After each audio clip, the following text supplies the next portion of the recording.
Hello students, so today we will discuss chapter number 3, the Chinese civilization. I have completed video on chapter number 1 and chapter number 2. In 1 we have discussed about Mesopotamian civilization. In chapter number 2 we have discussed about Indus Valley civilization.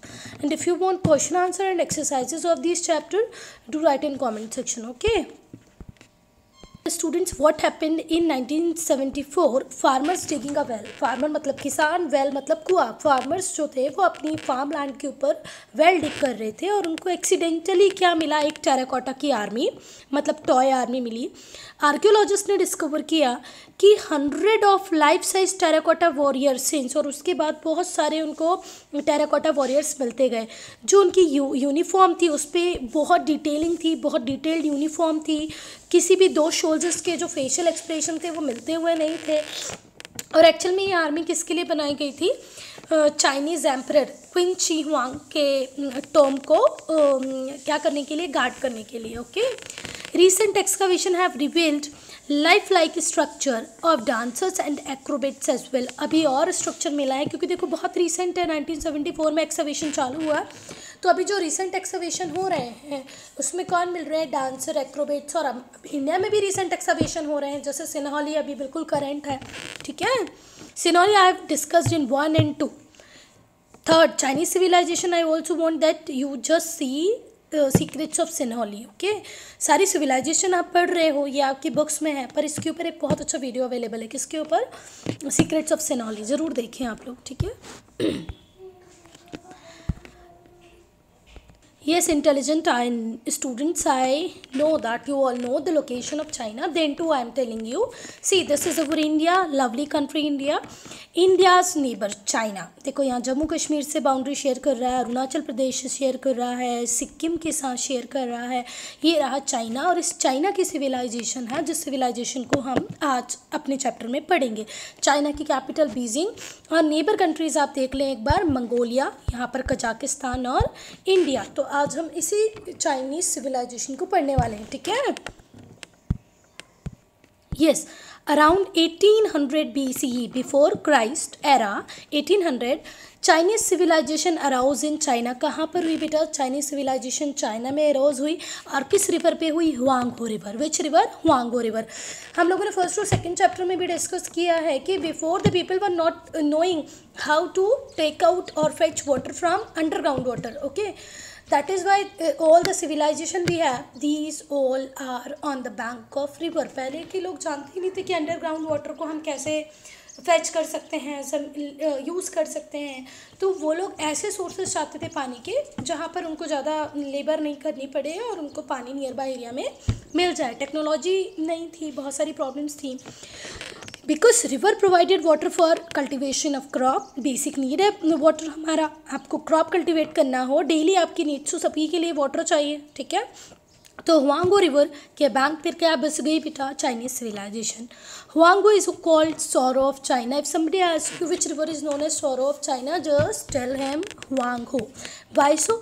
क्योंकि जब भी यहाँ पर flood आती है पूरी के पूरी क्रॉप्स को डिस्ट्रॉय कर देती है, इरिगेशन कैनाल्स को डिस्ट्रॉय कर देती है. ठीक है, मतलब एक टाइम के बाद इतना ज़्यादा, इतना एक्सेस में पानी हो जाता है कि सब कुछ उस रिवर के साथ बह जाता है. Despite this the ancient Chinese dependent heavily on Huang Ho. Obvious सी बात है कि एक टाइम में तो पानी बहुत ज़्यादा होता था, पर जो बेसिक नीड है वो एक टाइम में हमेशा मिलती रही. कहाँ पर? हुआंगो के बैंक में. ठीक है, बैंक पर. We can not survive without water. Okay, एक सीज़न में अगर पानी एक्सेस में आ गया है तो वो कोई प्रॉब्लम नहीं होगी, पर क्या पूरा ईयर हम विदाउट वाटर सर्वाइव कर पाएंगे? इम्पॉसिबल है. Shang dynasty united major part of China under one rule. तो अगर हम श्रेय दें कि चाइना किसने बनाया तो वो है सेंग डायनेस्टी. किसने बनाया बेटा? सेंग डायनेस्टी ने. उसने चाइना को कंप्लीट चाइना की बहुत सारे टेरिटरीज़ को अंडर वन रूल लेके आए. फिर जो सेंग डायनेस्टी थी उसके बाद किसने रूल किया? चो डायनेस्टी ने. चो डायनेस्टी ने सक्सीड किया सेंग डायनेस्टी को 12th सेंचुरी में. कब सक्सीड किया? 12th सेंचुरी में. ओके, चो और जो डायनेस्टी, चो और जो डायनेस्टी किसको सक्सीड करती है? सैंग डायनेस्टी को। कब सक्सीड करती है? 12th सेंचुरी में। It rule till the 3rd century, और कब तक रूल किया बेटा इन लोगों ने? 3rd सेंचुरी तक रूल किया, ठीक है। Many more dynasties followed, each of them contributed to the progress of civilization। obvious सी बात है, एक ख़त्म होगी दूसरी आएगी, दूसरी ख़त्म होगी तीसरी आएगी, और obvious सी बात है हर civilization अपने साथ थोड़ा बहुत डेवलपमेंट लेके ही आएगी, इकोनॉमिक प्रोग्रेस लेके आएगी, ठीक है। पहले सैंग डायनेस्टी थी, फिर चो डायनेस्टी और जो डायनेस्टी आई, और इसके बाद भी बहुत सारी डायनेस्टीज आई। ये बात इंपॉर्टेंट है जहाँ पर आप ध्यान रखें, चो डायनेस्टी ने 12th सेंचुरी में जैंग डायनेस्टी को सक्सीड किया, और फिर चो डायनेस्टी कब तक रूल करती रही? 3rd सेंचुरी तक, ठीक है।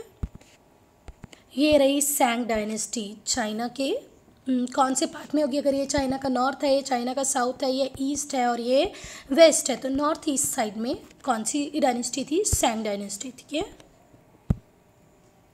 सो स्टूडेंट्स, हमने सिविलाइजेशन के कैरेक्टरिस्टिक्स पढ़े थे फर्स्ट चैप्टर में कि सिविलाइजेशन किसको बोलते हैं। तो सिविलाइजेशन में सोसाइटी होनी चाहिए, स्क्रिप्ट होनी चाहिए, गवर्नमेंट होनी चाहिए। तो अब चाइना भी एक सिविलाइजेशन थी, चाइनीज सिविलाइजेशन, तो वहाँ पर भी क्या होगी? एक सोसाइटी। कैसी थी Chinese society? The king held the highest position. Highest position किसकी होती थी? किंग की सोसाइटी में। देन कम टू नॉवेल्स, पहले किंग आएंगे, सेकंड नंबर पे नॉवेल्स आएंगे, ठीक है। हु असिस्टेड द किंग, फिर नेक्स्ट पे मर्चेंट, क्राफ्ट पर्सन, फार्मर्स, फिर थर्ड लेवल पे कौन है? मर्चेंट भी है, क्राफ्ट पर्सन भी है और फार्मर भी है। एंड बॉटम पे आएंगे स्लेव्स। बॉटम पे कौन है बेटा? Slaves. King, nobles, merchant, farmers and then slave. Top किसका है? किंग का है, और बॉटम किसका है? स्लेव्स का। ऑलमोस्ट ऑल सोसाइटी में आप ये देखेंगे कि टॉप जो पोजीशन होती है वो किंग एक्वायर करता है, और लास्ट पोजीशन एक्वायर करने वाले होते हैं स्लेव्स, ठीक है। Family, yes, family. People lived in small clans, सब स्मॉल क्लान्स थे। एक रूलर के अंदर भी बहुत सारे क्लान्स में सोसाइटी डिवाइडेड थी। Family was very important unit, और फैमिली एक इंपॉर्टेंट यूनिट थी। The head of family was highly respected. सब लोग ट्राई नहीं करते थे, ऐसा सोसाइटी का स्ट्रक्चर ही था कि आपके घर के जो सबसे बड़े हैं, एल्डर हैं, उनको आपको रेस्पेक्ट करना ही पड़ेगा, और लोग करते भी थे।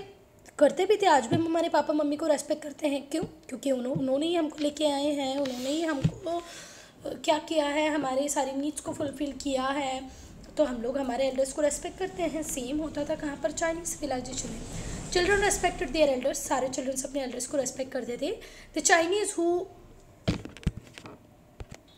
Yes, so the Chinese also venerated their ancestors. उनके जो पूर्वज हुआ करते थे, एंसेस्टर्स, उनके टूवर्ड्स बहुत रेस्पेक्ट थी। किसकी? चाइनीज पीपल की, okay. Like we are doing in India कि हमारे जो ओल्ड पीपल होते हैं, जिनकी डेथ हो जाती है, हम उनको बिल्कुल किसकी तरह? गॉड की तरह ट्रीट करते हैं। सेम कहाँ पर था? चाइनीज सिविलाइजेशन में भी था। वेनरेटेड मीन्स उनको बहुत ज़्यादा होली रेस्पेक्ट करना, ठीक है। Religion, people worship the forces of nature. Obviously बात है, before every civilisation worship the forces of nature, okay. Ancestor worship was common. One more thing is there that I told you कि जैसे हम लोग भी, हमारे यहाँ कोई मैरिज हो, कोई भी फंक्शन हो, तो हमारे पूर्वजों को याद करते हैं, हमारे एंसेस्टर्स को याद करते हैं। पहला हम जो फूड होता है वो उनको ऑफर करते हैं। सेम चाइनीज सिविलाइजेशन में भी था। It was believe that after death a human being turn into powerful soul. ये बिलीव था चाइनीज सिविलाइजेशन का कि एक बार अगर किसी ह्यूमन बींग की डेथ हो जाए तो वो किस में कन्वर्ट हो जाता है? पावरफुल सोल में कन्वर्ट हो जाता है, which had to be worshipped, जिसकी पूजा की जाती है, ठीक है। और अगर वो बहुत पावरफुल सोल बन गया है, वो आपकी फैमिली का, तो ऑब्वियसली बात है इन फ्यूचर आपको हेल्प करेगा, तो आपको उसको पूजा करनी ही है, आपको उसके टुवर्ड्स रेस्पेक्ट रखनी है। Oracles and priest were highly respected. Oracles को, प्रीस्ट को बहुत ज़्यादा रेस्पेक्ट मिलती थी। प्रीस्ट, ऑरेकल्स मतलब जैसे हमारे ब्राह्मण्स होते हैं, वैसे ही चाइनीज सिविलाइजेशन में है। The priest were believe to be in close touch with the god. जैसे हम ब्राह्मण्स को मानते हैं, या चर्च में किसको मानते हैं? फादर्स को मानते हैं कि they have very close relationship with god. Same as with Chinese civilisation, यहाँ पे भी प्रीस्ट को बहुत रेस्पेक्ट मिलती थी, क्योंकि ऐसे बोलते हैं उनका डायरेक्ट रिलेशन होता है, डायरेक्ट वो टच में रहते हैं किसके? गॉड के। People who wanted to know their future, yes, so if you want to know your future, you can consult them. Whom? Priest. later many people accepted Confucianism and Zioism as their religion. Confucianism and Zioism as their religion. उस time में China में बहुत ज़्यादा famous religion थे Confucian and Zioism. Okay. Agriculture. When we talk about agriculture, the occupation, basic occupation or main occupation of people is agriculture only. Okay. Majority of people practiced agriculture. A vast irrigation network help to increase crop production. अगर आपके पास irrigation की proper facilities होंगी तो आप अच्छे से crop production कर पाएंगे. Rice, wheat, barley, sorghum, millet, soybean, tea were the main crops. Main crops क्या है? Rice, wheat, barley, sorghum, millet, soybean, tea. Okay. The Chinese were first to cultivate tea. अगर कोई पूछता है टी का cultivation initially start कहाँ पर हुआ था, तो वो चाइना में हुआ था. The Chinese were first time to cultivate tea. Initially, tea leaves were used as medicine. Before, tea leaves were used as medicine. Later, tea became the popular drink. आज भी हम इंडिया में चाय की बहुत इम्पोर्टेंस है, नहीं है? Yes. और आप बच्चों को तो कम होगी, मम्मी से जब आप पूछोगे तो हम लोगों के लिए तो चाय मीन्स गॉड.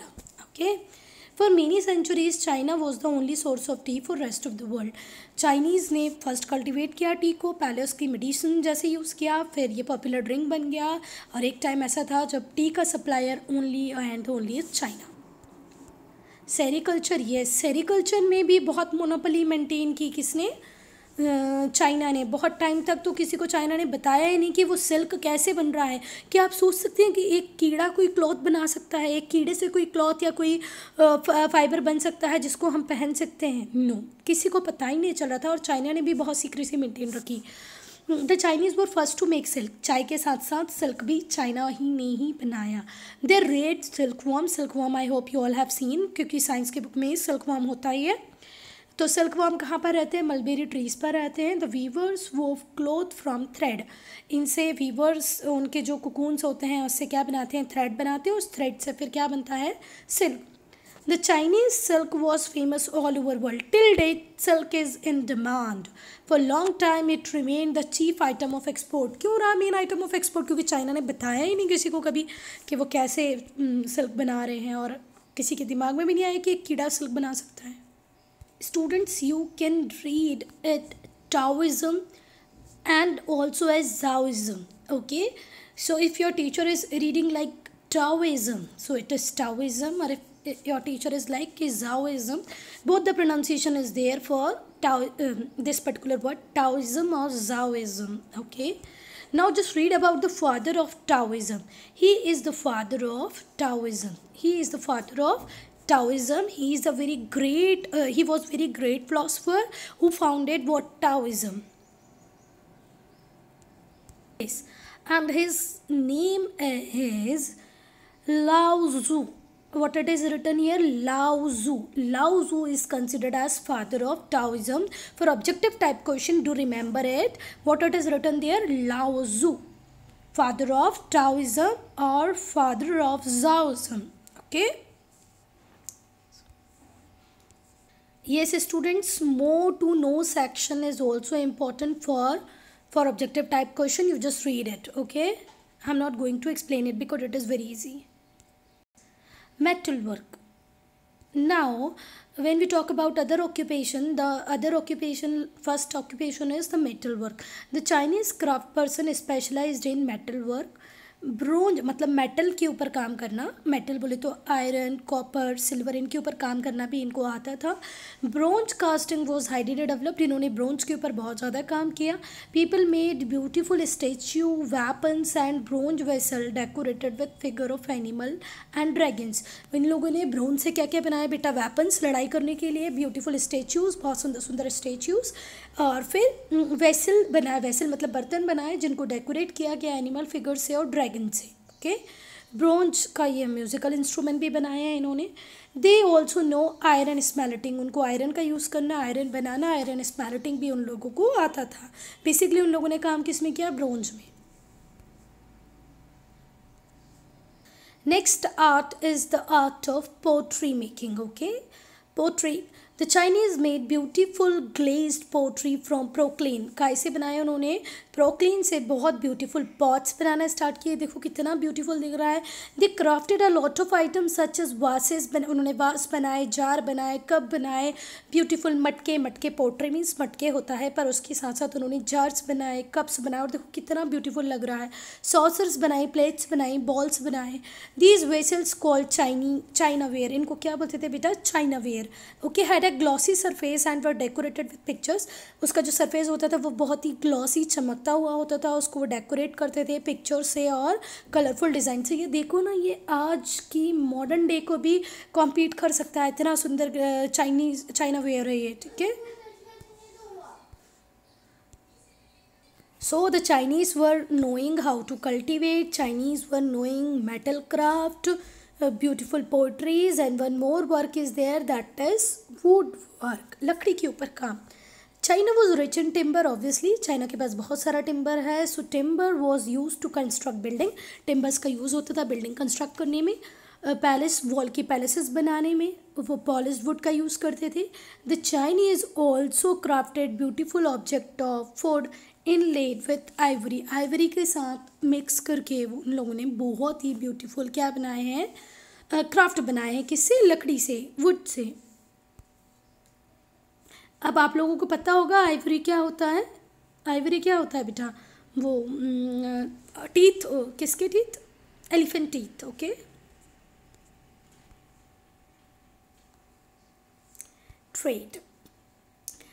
अब चाइना के दो item, that is silk and T, all over world में फेमस थी। हम लोगों ने पढ़ा तो ऑल ओवर वर्ल्ड में फेमस थी, इट मीन्स इसका इंटरनेशनल ट्रेड था, ये लोग इम्पोर्ट एक्सपोर्ट करते थे। ठीक है, China had trade relation with Egypt, Egypt के साथ उनके ट्रेड रिलेशन थे। मेसोपोटामियन सिविलाइजेशन, जिसको हम मॉडर्न डे ईरान बोलते हैं, इंडिया, इंडस वैली सिविलाइजेशन, इन सब के साथ इनके ट्रेड रिलेशन थे। कैरावान्स वर यूज फॉर ट्रेड, कैरावान्स मतलब group of businessman, group of traders, ये लोग साथ में मिलके जब जत्थे में इकट्ठे मिलके जाते हैं उसको क्या बोलते हैं? कैरावान। और क्या क्या ट्रेड करते थे? तो सिल्क, चाइना वेयर, बर्तन, टी, पेपर। हाँ, फर्स्ट पेपर भी किसने बनाया था? चाइनीज़ ने बनाया था। तो सिल्क, टी, पेपर चाइना में बना था। फिर इन्होंने अपने बर्तन बनाए, चाइनीज़ वेयर। ये मेन सोर्स थे और मेन आइटम्स थे जिनको चाइना एक्सपोर्ट करता था, जिसमें से कि सिल्क और टी की तो बहुत ज़्यादा डिमांड थी। मेजर अचीवमेंट्स क्या थे चाइनीज़ सिविलाइजेशन के? तो मेजर अचीवमेंट में आता है बेटा ग्रेट वॉल ऑफ चाइना। ठीक है, is the greatest architecture feet of China. ये देखो बेटा, ग्रेट वॉल ऑफ चाइना, मतलब कितनी बड़ी दीवार बना दी है चाइना ने, किससे? कि वो अपने चाइना को किससे? एनिमी से सेफ रख सके। और ये जो प्लेस थी, इस प्लेस को हम बोलते हैं वॉच टावर्स। क्या है ये? Watch tower. यहाँ पर खड़े होके कोई भी आदमी ये देखता था कि कोई एनिमी तो नहीं आ रहा है उसके टूवर्ड्स, अगर आ रहा है तो उसको कैसे मारना है, ये यहाँ पर खड़ा हुआ जो भी गार्ड होता होगा वो देख लेता होगा। ठीक है, तो ये वॉच टावर है। ऐसे बहुत लंबी वॉल है और बीच में बहुत सारे वॉच टावर्स हैं, जिससे आप एनिमी की जो भी एक्टिविटीज़ होंगी उसके ऊपर क्या रख सकते हैं? वॉच रख सकते हैं। ठीक, कोई बात? Yes students, so great wall of China made in which century? Third century. कब बन गई थी great wall of China? Third century में बन गई थी। ठीक, कोई बात? कब बन गई थी? थर्ड सेंचुरी में क्या बन गई थी? Great wall of China. Okay, to keep northern border safe from tribal attack, कोई भी ट्राइबल अटैक से चाइना को सेव करने के लिए उन लोगों ने क्या बना ली थी? Great wall of China. ठीक है, the great wall of China is about 8,850 kilometre long. तो ऑब्जेक्टिव क्वेश्चन के हिसाब से आ सकता है पहला objective question, great wall of China कब बनी थी? तो आप बताएंगे कब बनी थी? Third century BCE। Third century BCE कब बनी थी? Third century BCE। और इसकी कंप्लीट लेंथ कितनी है? तो क्या बोलेंगे? 8,850 किलोमीटर। कितनी है बेटा? 8,850 किलोमीटर्स। फिर से एक बार कि क्या थर्ड कब बनी थी? कब बनी थी? थर्ड सेंचुरी में। कब बन गई थी ये? थर्ड सेंचुरी में। ठीक, कोई बात? और टोटल लेंथ कितनी है? 8,850। Okay, it runs over mountain. ये कहाँ कहाँ से चलती है? माउंटेन से, प्लेन से, डेजर्ट से। Okay, these are nearly 10,000 watch towers, और मैंने जैसे आपको बताया कि थोड़ी थोड़ी दूरी पर क्या होते थे, watch towers, so that everybody has a watch, nobody or no enemy is there, okay, spread across the entire length of the world. Total length कितनी थी 8,850, और उसमें कितने वो वॉच टावर्स है, 10,000 वॉच टावर्स थे, ठीक है, मतलब थोड़ी थोड़ी दूरी पे इक्वल डिस्टेंस पे उन्होंने बनाए होंगे. Soldiers leave in this tower and keep the watch on enemy attacked, और ये जो वॉच टावर्स ये क्यों बनाए थे कि इसमें सोल्जर्स रह सकें, और सोल्जर्स जब उसके अंदर रहेंगे तो वो एनिमी की एक्टिविटी पे प्रॉपर वॉच रख पाएंगे. Okay, the Chinese also built many pagodas, बहुत सारे पागोडास उन लोगों ने बनाए, और वो पागोडास किसके लिए थे बेटा, बुद्धिज़्म के लिए थे. किसके लिए थे, बुद्धिज़्म. बहुत सारे पागोडास बनाए, और वो पागोडास किसके लिए थे, बुद्धिज़्म टेम्पल्स थे. The pagodas were decorated with beautiful sculptures, और जो पागोडास थे, जैसे हम लोग हमारे मंदिर को, शिवालय को डेकोरेट करते हैं, वैसे ही उनके जो टेम्पल्स थे जो बुद्धिज़्म के लिए बने थे, लॉर्ड बुद्ध के लिए बने थे, उनको उन्होंने बहुत ही ब्यूटीफुली क्या किया था बेटा, डेकोरेट किया था. ठीक है. Science, the Chinese contributed to almost all branches of science, सारे के सारे ब्रांचेस को कंट्रीब्यूट किया है साइंस के, किसने, चाइना ने. They used both solar and lunar calendar, इन लोगों ने सोलर कैलेंडर को भी यूज़ किया है और लूनर कैलेंडर को भी यूज़ किया है. क्या बात समझ में आई, सोलर कैलेंडर लूनर कैलेंडर दोनों का यूज़ किया है. ये एक्लिप्स को क्या कर पाते थे, प्रिडिक्ट कर पाते थे कि कब सोलर एक्लिप्स आएगा, कब लूनर एक्लिप्स आएगा. द अपेरेंस और कॉमेट के अपेरेंस को भी ये लोग बता पाते थे. Exactly, right. They also invented the seismograph to record earthquake, और जो सिस्मोग्राफ जो आज तक यूज़ होता है अर्थक्वेक की वेव्स को मेजर करने के लिए, फ्रिक्वेंसी को मेजर करने के लिए, सिस्मोग्राफ भी किसने बनाया, चाइनीज़ ने बनाया है. सम अदर चाइनीज़ इन्वेंशंस वर मैग्नेटिक कंपास, जो मैग्नेटिक कंपास कहाँ पर यूज़ होता है, ओशंस में यूज़ होता है, वो मैग्नेटिक कंपास भी किसने बनाया, चाइनीज़ ने. Gunpowder, wheelbarrow, umbrella, kite, these all made by home, the great China. Okay,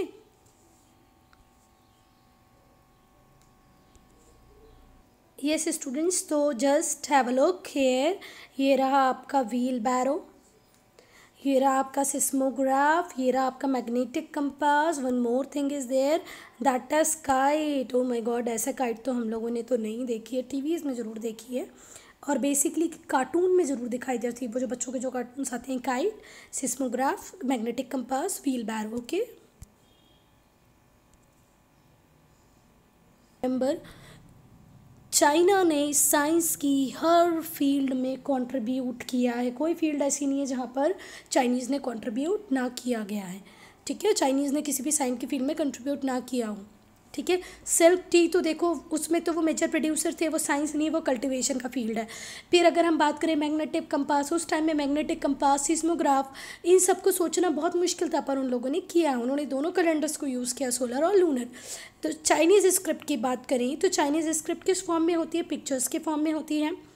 each picture represent a word और एन आइडिया, हर पिक्चर एक वर्ड या आइडिया को रिप्रेजेंट करता है.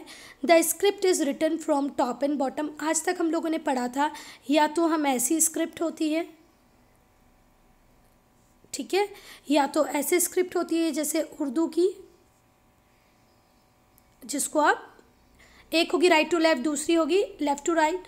पर जो चाइनीज़ स्क्रिप्ट है वो कैसी है, टॉप टू बॉटम. कैसे लिखते हैं हम, टॉप टू बॉटम. कैसे लिखते हैं बेटा, टॉप टू बॉटम. आज पता नहीं ये पेन क्यों नहीं काम कर रहा है, बिल्कुल काम नहीं कर रहा है, कुछ भी मैं अच्छे से नहीं लिख पाई हूँ.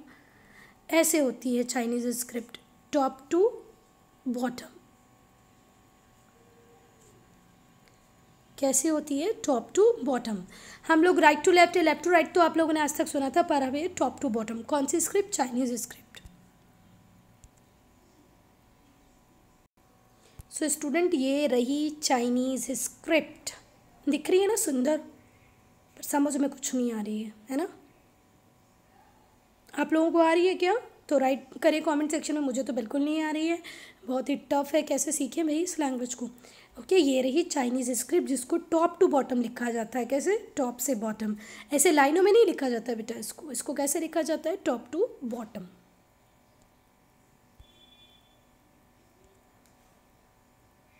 इतनी टफ इन लोगों की स्क्रिप्ट थी कि जो एजुकेशन था वो बहुत ही प्रिविलेज क्लास तक, बहुत ही सिलेक्टेड पीपल तक लिमिटेड था। तो लिटरेसी बहुत ज़्यादा स्प्रेड नहीं कर पाई एक टाइम में चाइना में।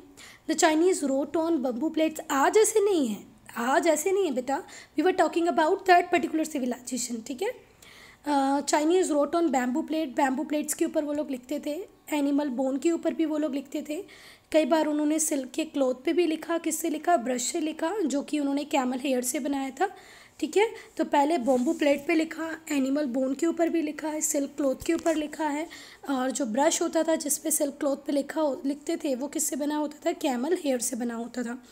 It made the writing look like a painting. और फिर राइटिंग किसकी तरह दिखती थी, पेंटिंग। ऑब्वियसली बात है, कपड़े के ऊपर हो रही है, कैमल हेयर से ब्रश बना के हो रही है, तो वो पेंटिंग की तरह ही लगेगी। Chinese begin to write on paper gradually. फिर जैसे हर सिविलाइजेशन डेवलप करती है, इन लोगों ने डेवलप किया और फिर पेपर्स पे लिखने लग गए। The Chinese that developed in the civilisation that developed in China was very advanced. पहले के सारे सिविलाइजेशन बहुत एडवांस थे, भले वो इंडस वैली सिविलाइजेशन हो या चाइनीज सिविलाइजेशन हो। It contributed to the progress of human humankind ये ह्यूमन काइंड की प्रोग्रेस की टूवर्ड्स बहुत कुछ कंट्रीब्यूट करके गई है, ठीक है। अब मैं कन्फ्यूजन की बात करूँ या टाओइज़म और जाओइज़म की बात करूँ, तो कन्फ्यूजन क्या था, philosophy preached by Confucius, a famous thinker and preacher, ठीक है। ये रहे कन्फ्यूशियस। और मैंने आपको जिन्होंने जाओइज़म को डेवलप किया है, लाओजू, वो पहले ही दिखा दिया, एक पिक्चर में था, हम बैक करके देख लेना अगर नहीं याद है तो। Philosophy based on the teaching of Laozi who lived a little before Confucius. तो पहले कौन सी सिविलाइजेशन आई, जाओइज़म, टाओइज़म, और उसके बाद कन्फ्यूशियस, ठीक है। If you have any doubt, any problem, do right in comment section.